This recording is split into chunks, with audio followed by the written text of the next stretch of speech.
성경은 메시아로 오신 예수 그리스도를 이야기합니다. 성경책은 노골적으로 말하자면 예수님에 대한 이야기책입니다. 그러나 그 이야기는 소설이 아니라 실제 역사 속에서 벌어진 일들을 기록한 이야기입니다. 성경은 여러분이 잘 아시는 것처럼 첫 책인 창세기의 천지창조로부터 시작해서 요한계시록 21장과 22장에 기록된 새하늘과 새 땅으로 끝납니다. 그런데 천지창조와 새하늘과 새 땅, 즉 하나님의 나라인 천국 사이에 어떤 일이 벌어지고 있는지 우리 신자들은, 오늘 아침에 예배를 드리는 저와 여러분들은 우리가 사랑하는 예수 그리스도와 분리해서 결코 생각할 수 없습니다. 왜냐하면 구약과 신약 전 성경이 예수 그리스도에 대하여 이야기하고 있기 때문입니다. 그렇기에 성경을 열심히 공부하는 진지한 그리스도인이라면 적어도 하나님이 처음 창조하신 이 세상이 어떻게 하나님이 준비하고 계시는 새 하늘과 새 땅으로 연결될지를 알고 싶어 할 것입니다.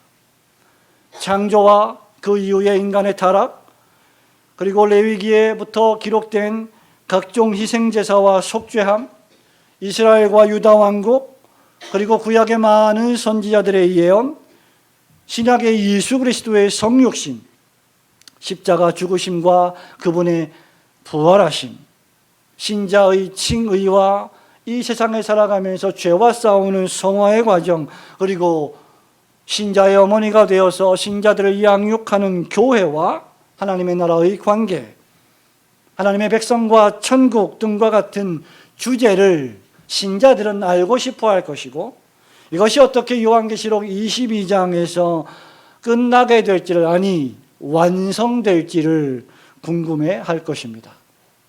이것은 신자가 단순히 이 눈에 보이는 세상만을 살아가는 사람이 아니라 이 세상의 생명 넘어 존재하는, 보이지 아니하나 반드시 존재하는 또 다른 종류의 생명을 생각하고 묵상하는 신자임을 알려줍니다.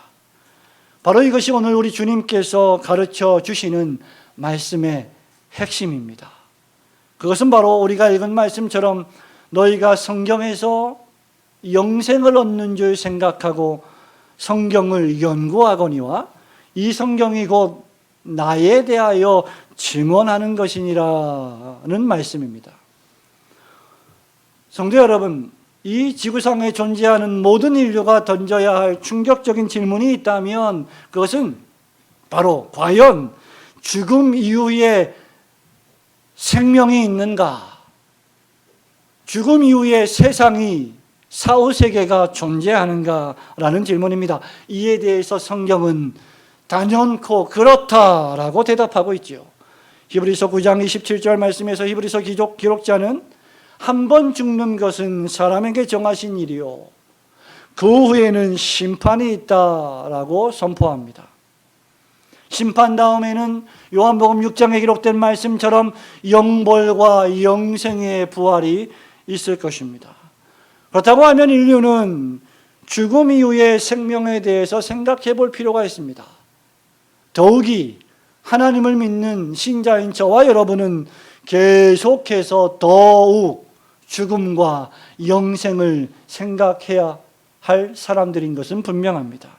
여러분, 그 이유가 무엇입니까? 세 가지를 말씀드리고자 합니다. 첫째로 구약 성경이 영생이신, 영원한 생명의 원천이신 예수 그리스도를 우리에게 증언하고 있기 때문입니다. 여러분, 39절 말씀을 우리 한 번 더 천천히 읽어보기를 원합니다. 시작. 너희가 성경에서 영생을 얻는 줄 생각하고 성경을 연구하거니와 이 성경이 곧 내게 대하여 증언하는 것이니라. 아멘. 우리 예수님께서는 율법의 대가이며 구약 성경의 전문가들인 유대인들에게 말씀하십니다. 너희가 성경에서 영생을 얻는 줄 생각하는구나. 그래서 성경을 연구하고 있구나. 성경을 열심히 읽고 있구나. 성경을 열심히 읽고 준행하고 있구나. 참 잘하는 것이다. 유대인들은 분명히 성경이 영생을 얻게 해준다는 것을 믿었고, 그래서 성경을 그 누구보다도, 역사상에 존재하는 그 어떤 사람들보다도 열심히 읽었고 준수했습니다. 여기 성경이란 의심의 여지 없이 당시 신약 성경이 기록되기 이전이었기 때문에 구약 성경을 가리키고 특별히 율법서인 모세오경을 가리킵니다. 그리고 연구한다는 말의 헬라어 원어의 뜻은 매우 부지런히 공부한다는 뜻입니다. 설렁설렁 책을 넘기면서 그냥 대충 훑어보는 것이 아니라 매우 섬세하고 꼼꼼하고 그리고 부지런히 많은 시간을 들여서 공부한다는 뜻입니다. 지난 금요일날 우리 교회에서는 청년들이 몇몇이 모여서 청년부 교육자 강도사님과 함께 바이블키를 공부했습니다. 우리 교단에서 운영하는 성경 공부 프로그램이죠. 그 프로그램 가운데 모세오경을 공부했습니다. 1시간 반 동안 공부하는 도중에 얼마나 많이 재미있게 열심히 공부하는지 몰래 창틈으로 보는 저의 마음이 매우 흐뭇했습니다. 여러분, 매우 부지런히 공부한다는 것이 바로 본문에 기록된 연구한다의 뜻입니다. 동일한 단어가 고린도전서 2장 10절에서 사용되었습니다. 오직 하나님은 성령으로 이것을 우리에게 보이셨으니 성령은 모든 것 곧 하나님의 깊은 것까지라도 통달하시느니라. 여기 통달하신다는 뜻이 바로 부지런히 찾고 연구하고 공부한다는 의미입니다. 물론 성령님은 연구하고 찾으실 필요가 없으십니다. 모든 것을 친히 아시는 하나님이시기 때문입니다. 그런데 유대인들이 성경을 연구한다고 할 때 그것은 마치 모든 것을 통달할 만큼 치밀하게 열심히 공부했다는 것입니다. 지난주에 우리 교회 전도사님 한 분은 기말고사를 치렀습니다. 주일부터 2박 3일 동안 집을 가지 않고 교회에서 잠을 자면서 쪽잠을 자면서 과제를 하고 시험 공부를 했습니다. 평상시에 그렇게 열심히 공부를 하면 얼마나 좋을까? 우리는 시험 때만 되면 그렇게 열심히 공부를 합니다. 그때 그렇게 열심히 공부를 할 때 그것이 성경을 연구한다는 의미입니다. 여러분, 기말고사를 치르는 만큼 성경을 열심히 공부하고 계십니까? 여러분이 무슨 기술사 시험을 준비하는 것처럼 성경을 그렇게 열심히 연구하고 있습니까? 유대인들은 그렇게 열심히 공부했다는 것이죠. 그런데 놀랍게도 우리 주님은 이런 유대인들에게 충격적인 말씀을 하십니다. 너희가 성경에서 영생을 얻는 줄 생각하고 성경을 상고하거니와 연구하거니와 이 성경이 곧 내게 대하여 증언하는 것이니라. 그런데 그 다음 40절 말씀에 너희가 이 영생을 얻기 위하여 내게 오기를 원치 아니하는도다. 성경에 영생이 있음을 알고 성경에 무엇인가 특별한 것이 있음을 깨닫고 성경을 열심히 공부하는 유대인들이 도리어 예수님께 오지 않고 영생을 얻으려 하지 않는다는 말입니다. 도리어 영생을 주시러 오신 그리스도 예수를 십자가에 못 박아 죽이는 일에 앞장섰던 인물들이 바로 유대인들이었습니다. 우리 주님이 하신 말씀에 따르면 유대인들이 연구하는 예수님 당시의 성경, 즉 모세의 율법, 두루마리, 모세오경, 전 구약 성경이 예수 그리스도를 증거하고 있는 증거물인데 그 성경이 증언하고 있는 예수님을 영접하지 않는다면 결코 영생을 얻을 수 없다는 말입니다. 율법의 말씀은 1.1획 틀림없이 읽고 손을 씻어가면서 그 말씀을 필사하고 있기는 하는데 그 율법이 가리키고 있는 그리스도 예수님은 진심으로 받아들이지 않는다면 그는 영생을 얻을 수 없습니다. 전 구약 성경의 39권 각 권이 예수 그리스도를 우리에게 증언하고 있습니다. 오래전 아브라함이 그렇게 고백했습니다. 구약의 족장인 욥이 나의 구속자가 살아계십니다. 내가 죽으면 이 육체 밖에서 나의 구속자를 만날 것입니다 라고 이미 고백했습니다. 다윗 왕이 내 주께 기도한다고 했습니다. 구약시대의 이사야, 예레미야 선지자를 비롯하여 많은 선지자들이 오실 메시아를 예언했습니다. 성령의 감동하심을 입은 구약 성경의 저자들이 기록한 성경을 통하여 우리에게 증거로 제시되었습니다. 그리고 그 증거의 핵심은 영생을 얻는 것입니다. 메시아를 영접하는 자, 구세주를 믿는 자, 그는 죄 용서함을 받고 의롭다함을 받으며 영원한 생명을 소유하게 된다는 것입니다. 그러니 우리가 예수를 믿는다고 할 때, 예수 그리스도를 영접했다고 할 때 그것은 구약 성경에 기록된 증거를 믿는다는 말입니다. 말하자면 예수를 믿는다는 말은 예수 그리스도에 대한 구약 성경의 기록이 진실하고 참되며 하나님의 말씀이라고 믿는 것을 뜻합니다. 그러므로 예수 신앙과 성경 신앙은 결코 분리할 수 없습니다. 성도 여러분, 성경 연구 그 자체로는 영생을 얻을 수 없습니다.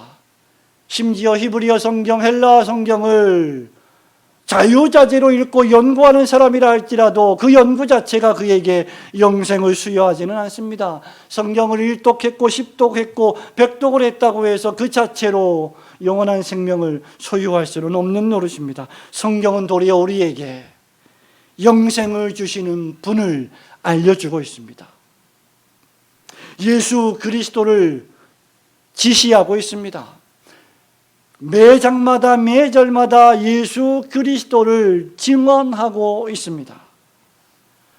우리의 성경 읽기나 성경 연구는 예수 그리스도를 참되게 믿고 그분의 말씀을 순종하는 데까지 나아가야 합니다. 모두 다 그리스도를 가리키고 있음을 보지 않고 구약 성경을 읽는다면 그것은 하나님의 말씀을 올바로 이해하지 못하는 것입니다.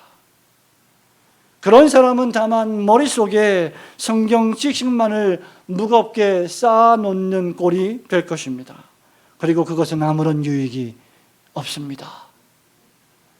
우리가 성경이 예수님에 대해 증언하는 말씀이라고 믿는다면 구약 성경이 말씀하는 예수 그리스도 그분을 참되게 믿어야 합니다. 그분의 역사가 존재하며 그분이 창세기 1장 1절 이전에 이미 존재하셨던 선재하신 예수 그리스도이시고 태초에 하나님이 천지를 창조하시니라고 말씀하셨을 때 성부 하나님과 함께 천지 만물을 창조하신 그 창조자 하나님이심을 굳게 믿어야 합니다.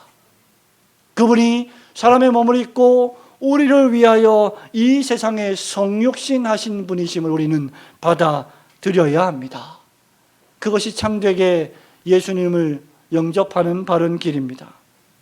그러므로 구약이 증언하는 예수 그리스도를 참되게 믿고 여러분 안에 영생이 있는지 다시 한번 확인하며 그 영생의 원천이신 그리스도께 매사에 순종하시는 성도들 되시기를 주님의 이름으로 축원합니다. 두 번째로 저와 여러분이 죽음 너머의 생명, 즉 영생을 묵상해야 할 이유는 저와 여러분이 가지고 있는 전 신약 성경이 영생이신 그리스도 예수를 운변적으로 증거하고 있기 때문입니다. 여러분 33절, 34절, 35절 말씀 가운데 33절과 34절 말씀을 같이 읽겠습니다. 너희가 시작.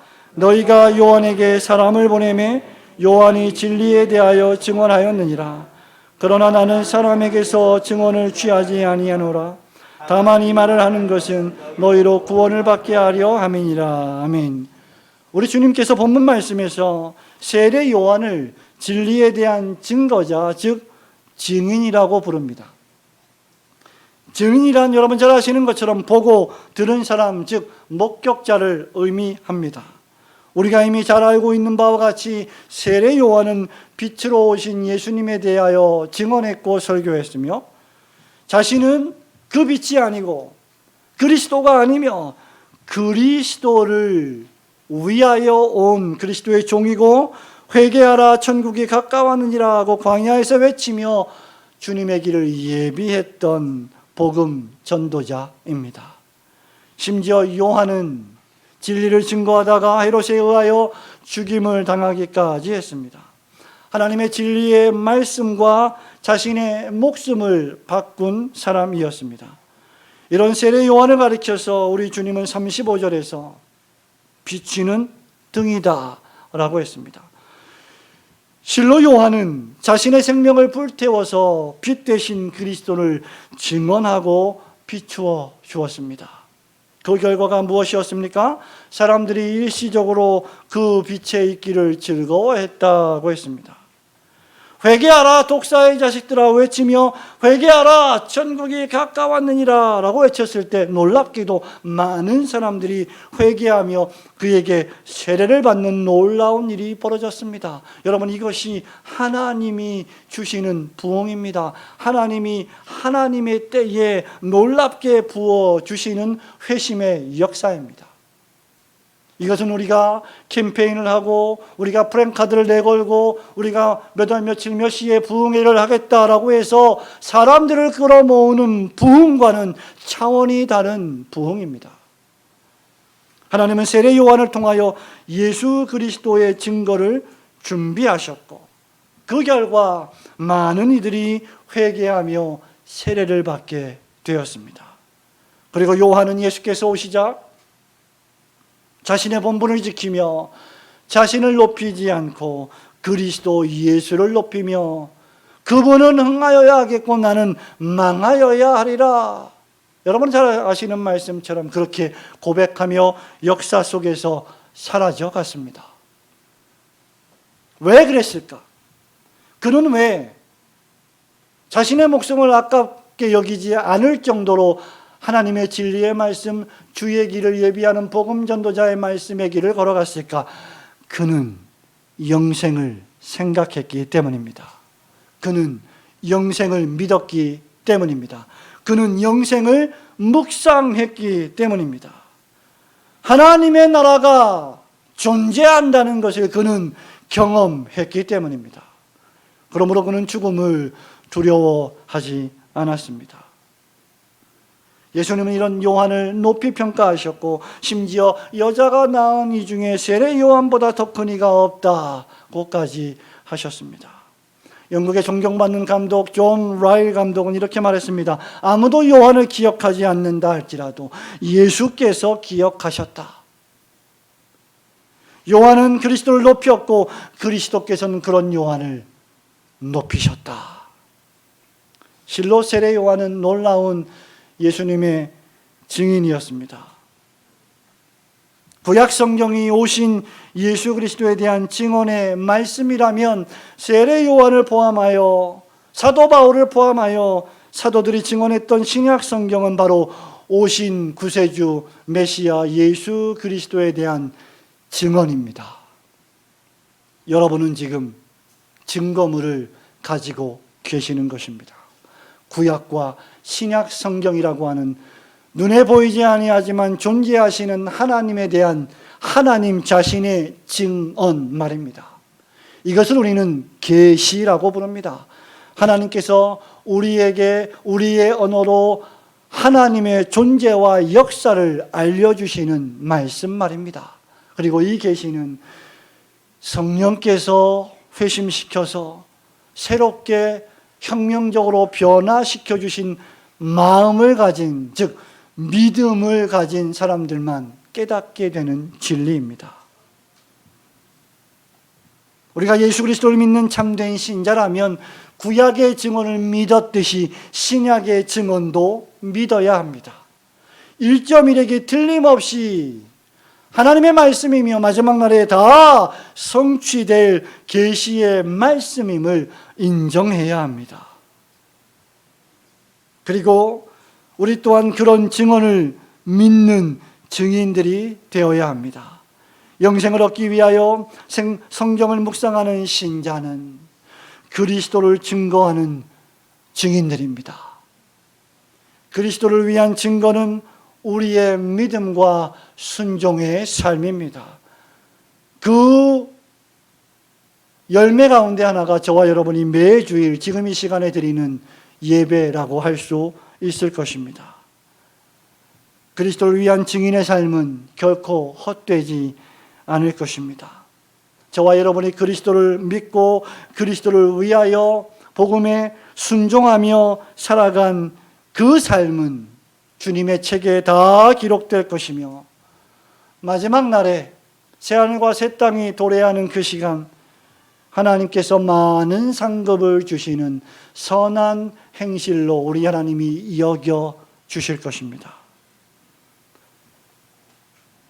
성도 여러분, 만일 그리스도 안에서 우리가 바라는 것이 다만 이 세상에 살 뿐이라면 고린도전서 15장 19절 말씀처럼 모든 사람 가운데 우리가 가장 불쌍한 자라고 이미 바울이 말한 바 있습니다. 신약의 모든 기록자들은 왜 복음을 전하면서 순교하며 자신의 생명을 아깝지 않은 것으로 여기며 살아갔을까? 그들은 역시 마찬가지로 영생을 믿었기 때문입니다. 그들의 눈은 하나님의 나라에 고정되어 있었기 때문입니다. 그렇기에 세례 요한이 그러했던 것처럼 저와 여러분이 언제 어디서 무엇을 하든지 누구를 만나든지 영생을 생각하시며 예수 그리스도의 복음을 전하시는 증인의 삶을 사시기를 우리 주님의 이름으로 축원합니다. 마지막으로 우리가 죽음 이후에 영생을 묵상해야 할 이유는 예수 그리스도 그분께서 친히 이 세상에 오셔서 영원한 생명, 천국이 있음을 증언해 주셨기 때문입니다. 저와 함께 36절 말씀을 한 번 더 읽어보길 원합니다. 내게는 시작. 내게는 요한의 증거보다 더 큰 증거가 있으니 아버지께서 내게 주사 이루게 하시는 역사, 곧 내가 하는 그 역사가 아버지께서 나를 보내신 것을 나를 위하여 증언하는 것이요. 아멘. 세례 요한을 높이 평가하셨음에도 불구하고 우리 예수님은 세례 요한의 증거를 취하지 않으신다라고 말씀하셨습니다. 이유는 우리 주님에게는 세례 요한의 증거보다 더 크고 확실한 증거가 있으셨기 때문입니다. 그 더 큰 증거는 작은 증거를 능가합니다. 초월합니다. 새로운 증거는 이전 증거의 효력을 더 강화시킵니다. 예수님은 세례 요한의 증거를 말씀하시면서 나는 사람에게서 증거를 취하지 않는다라고 하셨습니다. 여러분들이 직장에 있는 친구들에게 또 세상에 있는 친구들에게 복음을 전할 때, 전도할 때 하나님을 믿으라고, 예수님을 믿으라고 복음을 전할 때 얼마나 어려움이 많습니까? 그럴 때 동원하는 것이 바로 사람의 증거입니다. 사람의 증거는 무엇입니까? 사람의 증거는 언제든지 과학, 철학, 문학, 사상, 지성, 이성, 경험입니다. 그것은 언제든지 주관적이고 인간 중심이며 세상으로 시작합니다. 이러저러 이러하니까 하나님이 계시는 거야, 반드시 계실 거야, 아니 계실 수밖에 없어. 이런 것들이 바로 신존재의 증명 이론들입니다. 그것은 사람의 증거들입니다. 물론 그 자체로도 학문적 가치가 있습니다. 그런 학문들을 가리켜서 우리는 복음을 변증하는 변증학이다 이렇게 부릅니다.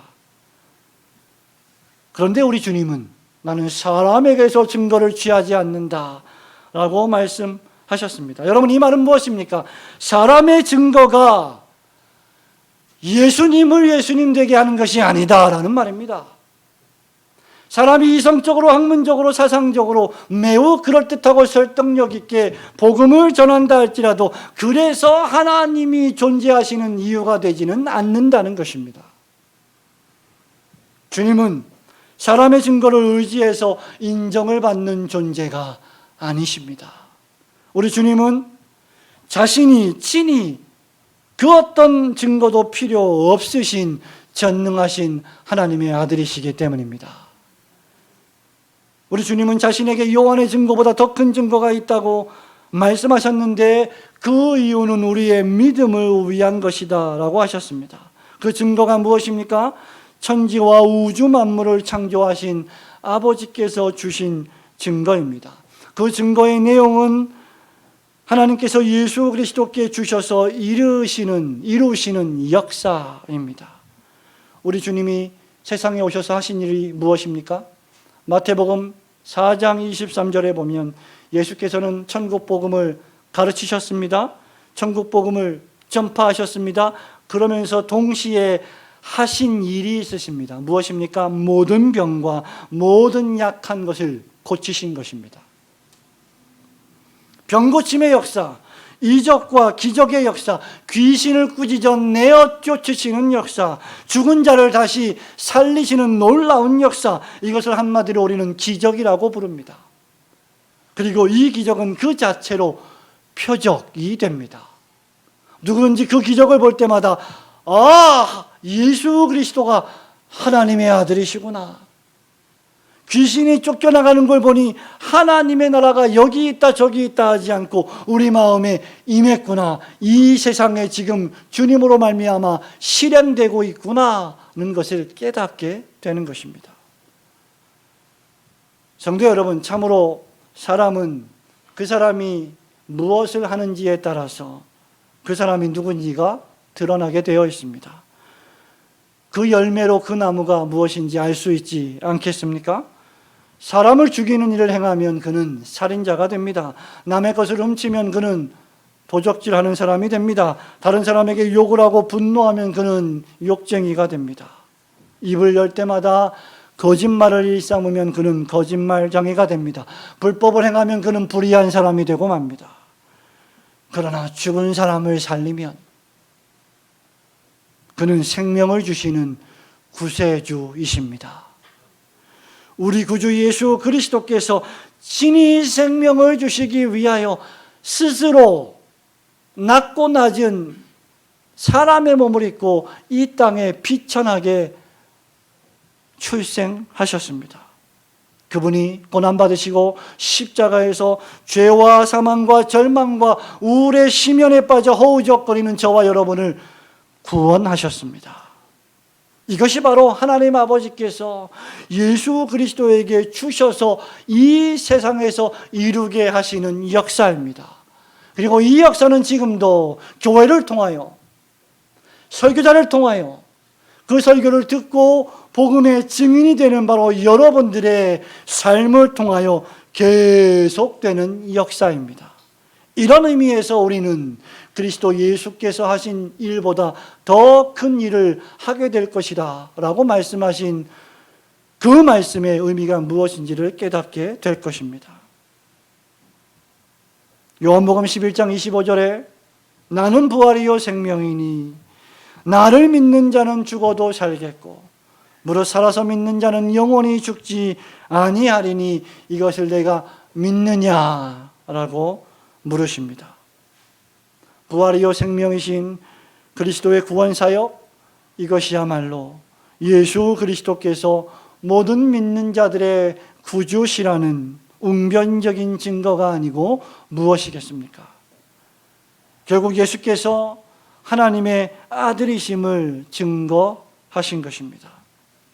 아버지께서 나를 보내신 것을 친히 증거하시는 일, 그 일이 예수 그리스도께서 지금 하시는 놀라운 사역입니다.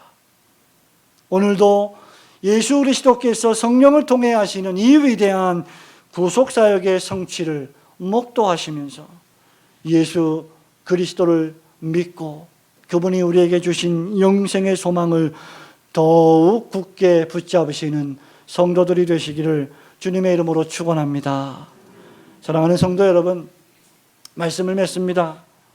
성경 어디를 펼쳐보아도 성경은 예언된 메시아, 그리고 오신 메시아, 그리고 앞으로 다시 오실 메시아 예수 그리스도를 발견하게 됩니다.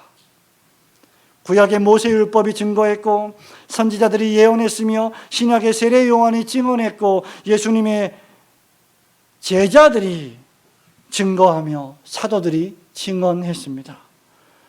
그래서 히브리서 기자는 12장 1절에서 우리에게 구름같이 둘러싼 허다한 증인들이 있다라고 말한 것입니다.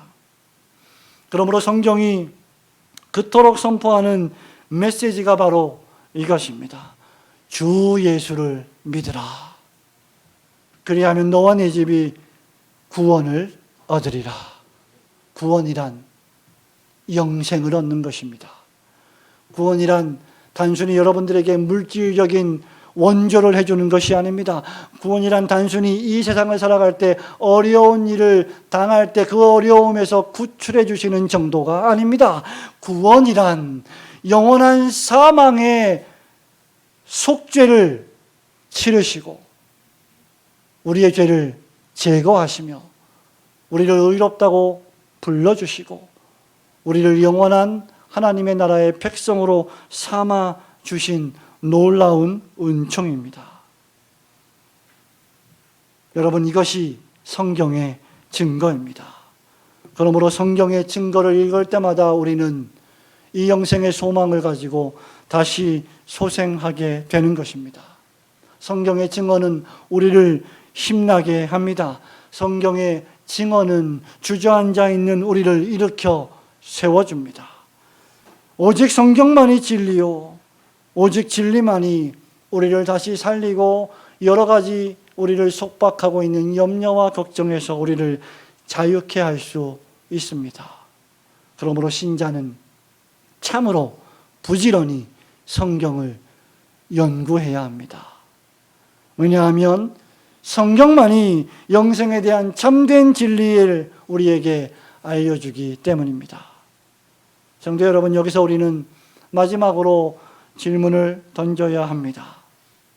무죄했던 에덴 동산과 더 이상 죄와 슬픔이 없는 하나님이 준비하고 계시는 새하늘과 새 땅 사이에 무슨 일이 있었던 것일까? 하나님의 형상으로 지음받은 사람이 하나님의 명령의 말씀을 어기고 하나님의 자리를 탐내어 죄에 빠졌습니다. 그리고 그 사랑과 긍휼에 풍성하신 하나님께서 독생자를 보내셔서 죄와 사망의 심연에 빠진 우리를 그 은혜로 구원하여 주셨습니다. 그 결과 오늘 우리는 올고든교회 예배당에 앉아 있는 것입니다. 이것이 축복입니다. 이것이 은혜입니다. 이것이 소망입니다. 그렇다면 이제 우리는 생각해야 합니다. 지금 나는 무엇을 묵상하며 살고 있는가? 계속해서 코로나로 매일매일 위협과 걱정 속에 살고 있는 바로 이때에 무엇에 우리의 관심을 기울이고 있는가? 어떤 것이 우리의 정신을 빼앗아 가는가? 무엇을 위하여 우리는 돈을 어디에 쓰고 있는가? 그러므로 성도 여러분, 성경을 읽는 것만으로는 충분하지 않습니다. 성경이 증언하는 예수님을 깊이 묵상하고 예수님을 위해 사는 삶의 순종, 삶의 실천까지 나아가셔야 합니다. 만일 예수님이 우리의 영생이시고 그분이 우리의 보물이시라면 복음서에 있는 말씀처럼 여러분이 가진 모든 것을 팔아서 그 보물을 사려 하지 않겠습니까? 그 어떤 것보다 그 보화를 가장 소중히 여기지 않겠습니까? 그러므로 참된 믿음이란 예수님을 믿습니다라고 고백하는 것 그 이상입니다. 입으로 나는 예수를 믿는 신자입니다 라고 말하는 것 그 이상이어야 합니다. 예수님을 우리의 삶에서 존귀히 여기고 매우 소중히 여기며 살아가고 있는지를 우리는 돌아보아야 합니다. 온 마음을 예수님께 기울이고 예수를 위하여 시간을 쓰고 예수 그리스도의 나라를 위하여 물질을 쓰고 예수께서 가져오실 새하늘과 새 땅을 소망하며 그의 나라와 그의 의를 구하는 것이 참된 신자의 믿음입니다. 예수님은 마태복음 6장 21절에서 이런 말씀을 하십니다. 너의 보물이 있는 곳에 너의 마음도 있느니라. 여러분의 보물은 무엇입니까? 정말 여러분의 보물은 예수 그리스도이십니까? 영생입니까? 여러분이 영생을 묵상한다면 영원한 생명을 위하여 사십시오. 영원한 나라를 준비하며 사십시오. 기껏해야 70, 80, 100살을 살며 끝이 날 이 세상에 썩어질 양식만을 위하여 일하는 사람이 아닌 썩지 아니할 영원한 생명의 양식을 위하여 일하는 여러분들 되시기를 소망합니다. 코로나19 사태로 정말 힘든 시간들을 통과하고 있는 요즘 같은 이 시간에 더욱 영생을 묵상하기 좋은 시간은 없을 것입니다. 성경을 연구하십시오. 성경이 증언하는 예수 그리스도를 깊이 생각하십시오. 그분이 오늘만 아니고 여러분의 육신의 생명이 그 마지막 호흡이 끝나는 그 순간까지 여러분 인생의 참된 주인이 되시기를 우리 주님의 거룩하신 이름으로 축원합니다. 아멘.